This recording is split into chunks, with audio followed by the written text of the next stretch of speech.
ShahZaM basically said that he didn't know if he was staying, and then there was an article that got released that said he's getting replaced, and then it is kind of unfortunate. It's kind of unlucky and pretty BM for an org. If you're on an org for more, I honestly I feel like if you're on an org for more than a year, which is a long time in a lot of teams, like they got to do right by you and at least tell you before they're gonna cut you.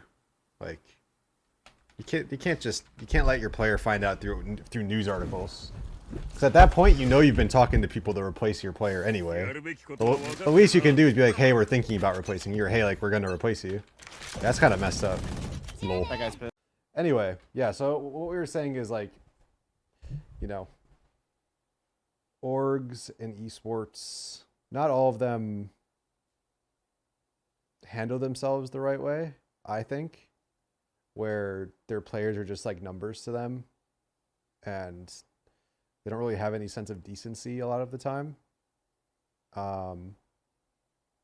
So yeah, I mean, in ShahZaM's case, like in anyone's case, I don't really care whether it's ShahZaM specifically or like a different pro player on an org. Like, you as an org should have an obligation to your players, and you should have like the common decency to know that you should let your players know that they're getting cut before they find out through Twitter. And it's not a new thing that people's rosters and talkings get leaked before, but if you wait until the news article gets posted before you tell your player, then that's bad faith, I think.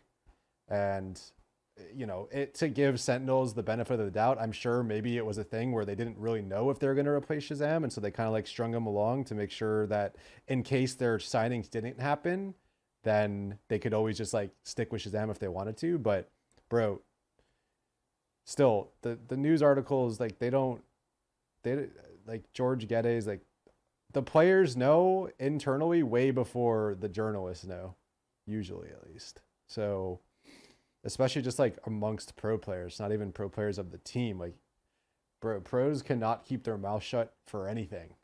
Pros are leaky faucets, all of them. So, yeah, I don't know. I think there was a right way and a wrong way to handle it, and I don't think Sentinels handled it the correct way.